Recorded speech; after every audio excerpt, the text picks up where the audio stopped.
បងរត់ម៉ាត់10 គីឡូ 10 គីឡូត្រៀមខ្លួនហើយនៅ ហើយហើយ ហើយលឿនទៅចាំមកទៅ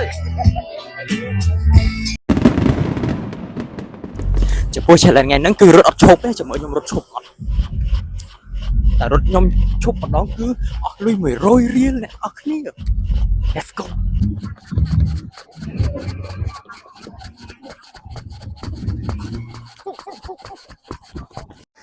អូខេឥឡូវនេះយើងបាន1គីឡូហើយអញ្ចឹងយើងបានឈប់ម្ដងនេះអញ្ចឹងយើងត្រូវ4គីឡូទៀតចប់ហើយស៊ឺឥឡូវយើងបានគេបាន2នាក់ហើយ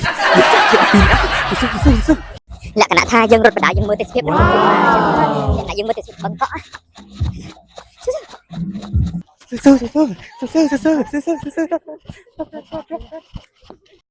អូអ្នកទាំងអស់គ្នាឥឡូវខ្ញុំ2គីឡូកន្លះចាត់អត់ឈប់ទេណាវ៉ាវ2គីឡូកន្លះអត់ឈប់ទេត្រូវទៅតទៀតស៊ូបងស៊ូបងស៊ូនៅចំណុច3គីឡូខ្ញុំឈប់លើកទី1ខ្ញុំ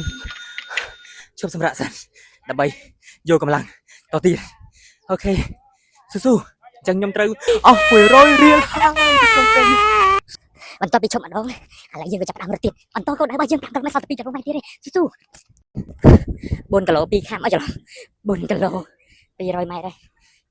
ខ្ញុំក៏ឈប់ជាលើកទី2ចឹងមានថាខ្ញុំអស់200រៀលហើយសល់តែ800ម៉ែត្រទៀតដល់គោលដៅហើយស៊ូ អូខេឥឡូវយើងបន្ត800ម៉ែត្រចុងក្រោយណាស៊ូជិតដល់គោលដៅហើយជាកីឡាករយើងមិនត្រូវចុះចាញ់ទេស៊ូ Finally we did it I did it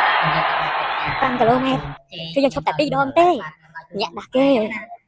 ប៉ុន្តែឈប់2ដងយើងត្រូវឲ្យ200រៀលយើងត្រូវអ្នកដែលត្រូវឲ្យសិនឥឡូវយើង challenge របស់យើងគឺខ្ញុំឈប់ម្ដងគឺអស់100រៀលឥឡូវយើងឈប់2ដងអញ្ចឹងខ្ញុំត្រូវអស់200រៀលទាំងអស់គ្នា100រៀលទាំងគ្នាអូខេ100រៀលទៀតអ្នកគ្នាសម្រាប់អ្នកទី2ដែលខ្ញុំឈប់2ដងអូយអូន